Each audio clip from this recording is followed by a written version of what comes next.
안녕하세요. 오늘은 2022년 12월 구글에서 발표한 RT-1 로보틱스 트랜스포머 포 리얼월드 컨트롤 SKL 논문을 소개합니다.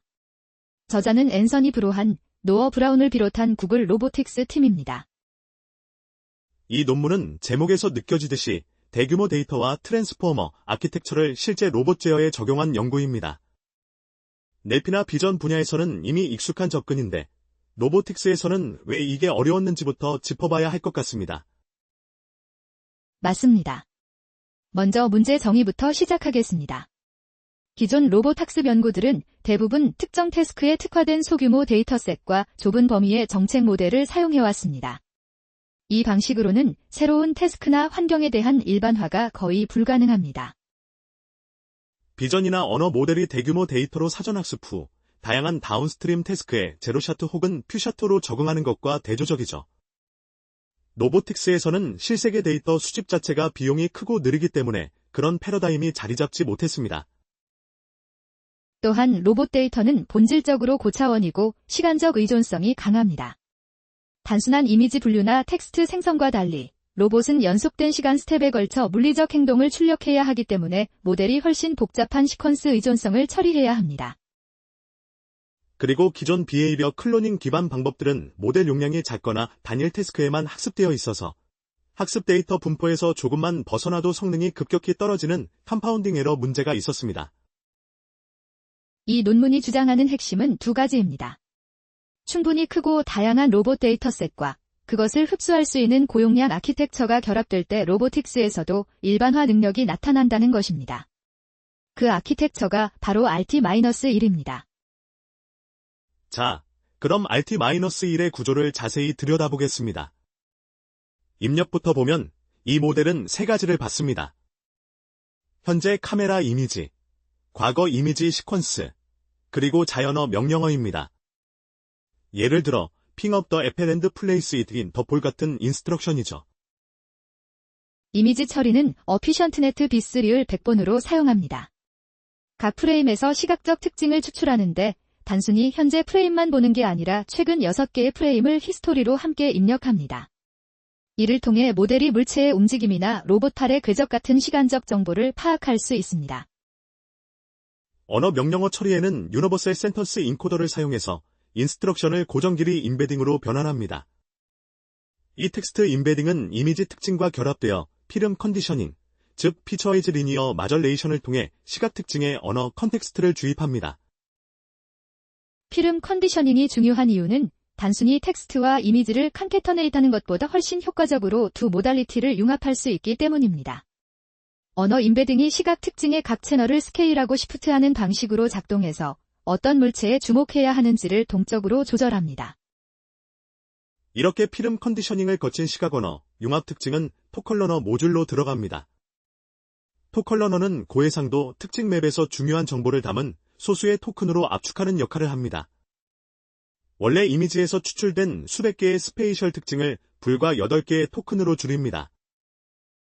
토컬러너의 핵심은 학습 가능한 스페이셜 어텐션 함수를 통해 각 토큰이 이미지의 어느 영역에서 정보를 가져올지를 학습한다는 점입니다. 이를 통해 트랜스포머에 입력되는 시퀀스 길이가 대폭 줄어들어 계산 효율이 크게 향상됩니다. 압축된 토큰들은 트랜스포머 디코더에 입력됩니다. 여기서 6개 프레임 각각에서 나온 토큰들이 시간축을 따라 자기주의 메커니즘을 통해 처리됩니다. 결과적으로 모델은 현재 관찰뿐 아니라 직전 행동들의 시간적 패턴까지 고려해 다음 행동을 결정합니다. 출력 부분이 매우 중요합니다. RT-1은 연속적인 액션 스페이스를 이산화합니다. 로봇 탈의 경우 X, Y, Z 방향 이동, 롤, 피치, U 회전, 그리퍼 개폐, 그리고 에피소드 종료 신호 등 총 11개의 액션 차원이 있는데 각 차원을 256개의 BIN으로 디스크리타이즈합니다. 이 디스크리터제이션 전략은 단순해 보이지만 효과가 큽니다. 연속값 회귀 문제를 분류 문제로 바꿈으로써 학습이 훨씬 안정적이 되고 소프트맥스 출력을 통해 자연스러운 확률적 해석이 가능해집니다. 또한 트랜스포머의 오토리그레시브 생성 방식과도 잘 맞습니다. 학습은 행동 복제, 즉 비헤이비어 클로닝 방식으로 이루어집니다. 전문가 데모에서 수집한 관찰, 언어 명령, 행동, 튜플을 가지고 크로스 엔트로피 로스로 각 액션 차원의 올바른 BIN을 예측하도록 학습합니다. 별도의 리워드 설계나 환경 시뮬레이터가 필요 없다는 점이 실용적입니다. 모델 파라미터는 약 3,500만 개입니다. 언어 모델 기준으로는 작은 편이지만 로봇 제어 모델로서는 당시 기준으로 상당히 큰 규모입니다. 중요한 점은 이 모델이 실시간으로 초당 3번의 추론을 수행할 수 있을 만큼 충분히 빠르다는 것입니다. 데이터셋도 이 연구의 핵심입니다. 구글은 13개의 에브리데이 로봇 플랫폼을 이용해 17개월에 걸쳐 약 13만 개의 실제 로봇 에피소드를 수집했습니다.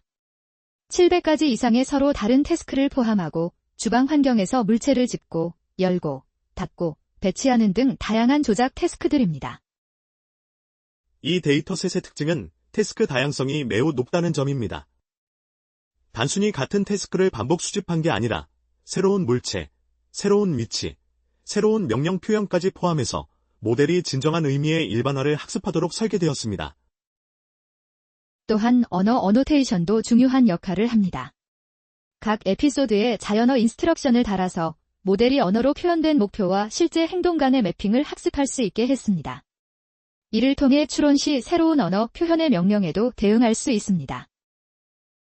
RT-1에서 토컬러너의 위치도 설계 포인트입니다. 논문에서는 어피션트네트 이후 바로 적용하는 것과 중간에 적용하는 여러 변형을 비교했는데 토컬러너를 트랜스포머 직전에 배치하는 것이 계산 효율과 성능 모두에서 가장 좋았습니다. 자, 이제 실험 결과를 살펴보겠습니다. 평가는 실제 로봇으로 진행했습니다. 3개의 주방 환경에서 총 744번의 실제 롤아웃을 통해 성능을 측정했고 크게 3가지 측면을 평가했습니다. 학습 태스크 성능, 미학습 태스크로의 일반화, 그리고 교란 요소에 대한 강건성입니다. 학습 태스크에서 RT-1은 97%의 성공률을 기록합니다. 비교 베이스라인인 BCZ는 같은 조건에서 약 44%, 세이캠 방식은 26% 수준이었습니다.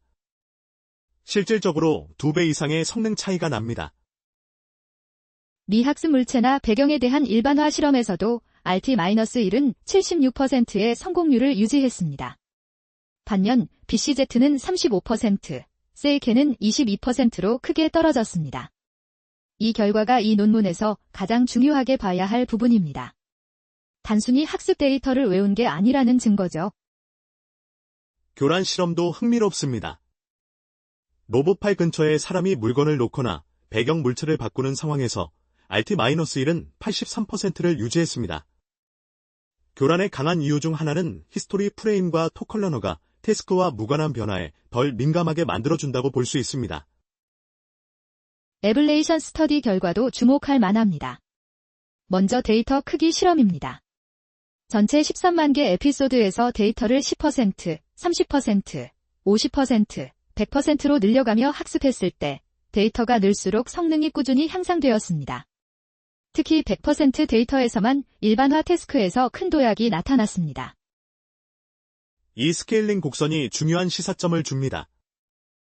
작은 모델은 데이터를 많이 줘도 포화 상태에 빨리 도달했지만 RT-1 규모의 모델은 데이터가 늘어날수록 지속적으로 이득을 받습니다.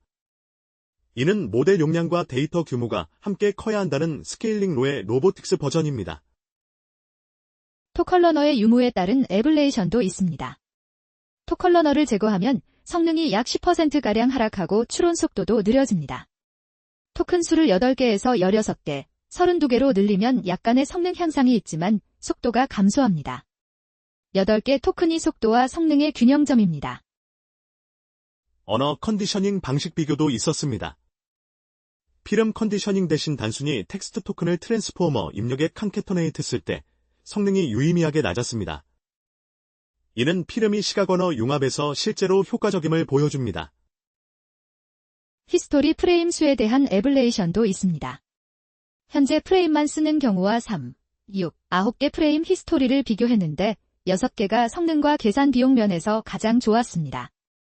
너무 긴 히스토리는 오히려 불필요한 정보가 늘어 성능 향상이 없었습니다. 이제 논의 부분입니다. 한계점부터 솔직하게 짚겠습니다. 우선 데이터 수집 비용 문제입니다. 13만 개 에피소드를 수집하는데 실제 로봇 13대가 17개월을 썼습니다. 이런 데이터 수집 인프라를 갖출 수 있는 곳은 사실상 구글 같은 대기업밖에 없습니다. 또한 RT-1은 클로즈드 루프 제어이긴 하지만 여전히 초당 3Hz로 동작합니다.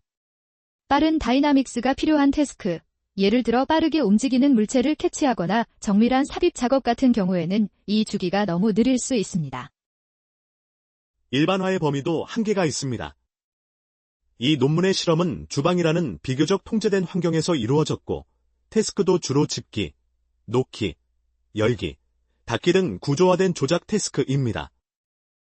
비정형 환경이나 훨씬 긴 허라이전의 태스크로 확장하는 것은 여전히 열린 문제입니다. 그럼에도 불구하고 이 연구가 보여준 것은 분명합니다. 로보틱스에서도 파운데이션 모델 패러다임이 가능하다는 것이죠. 이 논문 이후 RT-2, RTX, 그리고 다양한 후속 연구들이 이 방향을 이어받았고, 지금은 로보틱스 분야의 핵심 연구 흐름이 되었습니다. 실용적 시사점도 중요합니다. RT-1이 행동 복제만으로, 즉 강화학습 없이 이 수준의 성능을 달성했다는 것은 실제 배포 측면에서 매우 매력적입니다. 리워드 설계나 환경 시뮬레이션 없이 실제 로봇 데이터만으로 학습할 수 있으니까요. 향후 연구 방향으로는 멀티로봇, 멀티 환경 데이터를 공동 학습하는 방향이 있습니다. 실제로 구글은 이후 RTX 프로젝트에서 여러 기관의 데이터를 모아 학습하는 방향으로 발전시켰습니다. 데이터 공유가 성능 향상의 핵심 열쇠라는 인식이 생긴 거죠. 또한 언어 행동 정렬을 넘어서 더 풍부한 멀티모달 입력, 예를 들어 촉각 센서나 기피 정보를 통합하는 방향도 흥미로운 확장입니다. RT-1의 아키텍처는 그런 확장에 상대적으로 열려있는 구조입니다. 마무리하겠습니다. RT-1의 핵심 기여는 세 가지입니다. 첫째, 대규모 다양한 실세계 로봇 데이터셋의 구축과 공개입니다. 둘째, 이미지 언어 행동을 효과적으로 처리하는 어피션트 네트, 토컬러너, 트랜스포어머 기반의 확장 가능한 아키텍처입니다. 셋째이자 가장 중요한 것은 데이터 규모와 모델 용량이 함께 클 때 로봇도 일반화 능력을 가질 수 있다는 실증적 증거를 제공했다는 점입니다. 이 논문은 로보틱스 분야의 파운데이션 모델 시대의 시작을 알린 랜드마크 연구로 평가받고 있습니다. 오늘 발표는 여기서 마치겠습니다.